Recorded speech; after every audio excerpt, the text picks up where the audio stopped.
Hi, my name is Oscar Perez. I've had a fairly adventurous and interesting career over the years, starting off in the 80s, through the 90s, and until today.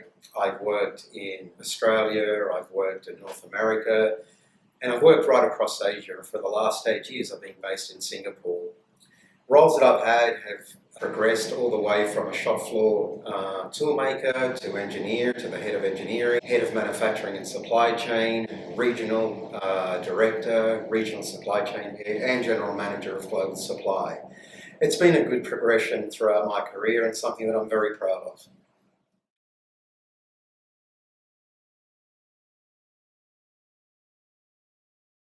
Well, I wanted to progress my career, and my first degree was an engineering degree in manufacturing engineering, which is a technical degree. I knew that that was only going to get me so far, and it is competitive and getting more competitive. I know that to progress into management, to progress into leadership roles with regional or international accountability, organisations look at business qualifications as well as technical qualifications. So that was my drive into doing an economics and finance degree to really progress my business experience, my qualification, to give me that launch pad.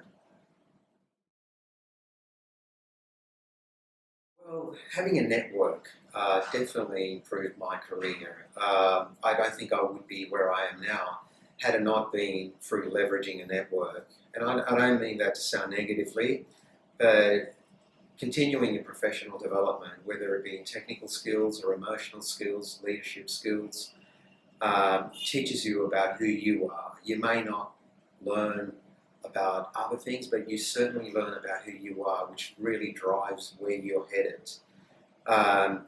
Technology is changing, finance is changing, everything is changing around you, and it's up to you to keep yourself up to date. So basically, you don't get left behind.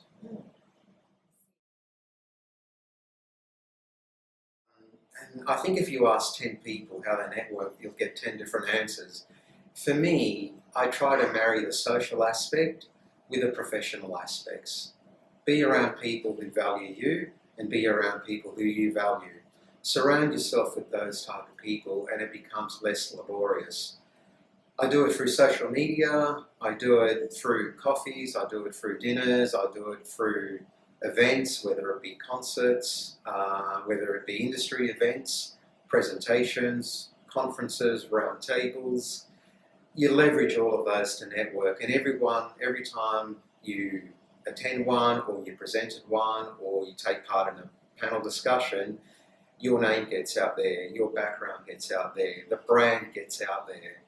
And in today's day and age, there's probably not been an easier time to network. I've certainly increased my presence on the digital platforms through Facebook, through LinkedIn. Those are tools. Remaining social, remaining at ease, remaining laid back. Networking can be very laborious. For me, I choose who I network with. And I don't mean to sound opportunistic, although there is an element of opportunistic there. But I network with people that I enjoy being around. I network with people who like having me around. Because if you don't, if you choose just to network for the sake of network, it's a long, dark road.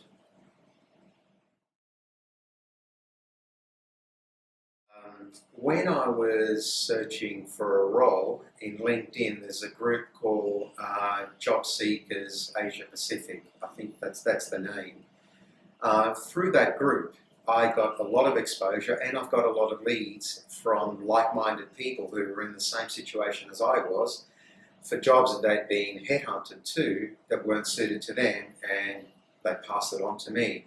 By the same token, I did the same to them. That's one example. I got in one role in my career, not through LinkedIn, but through Facebook. At first I was against it. I was against joining Facebook, but now I've been in it a year. And surprisingly so, the headhunter who headhunted me for one role was because she saw my holiday pics on Facebook, not necessarily my profile on LinkedIn.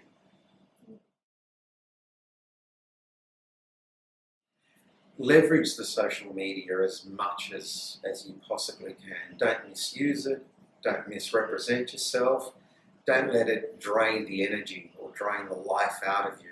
Social media is not reality. Reality is what you actually take part in, what you appear in, who you interact with, what you do with your friends, what you do with your colleagues. That's reality. Social media is nothing more than a tool where you cast a vision, where you cast a picture, where you put up a profile, where you put up where you went on holidays or what you do for a living, what your interests are. But it exists in the virtual world. So use it as a tool, don't become a victim of it.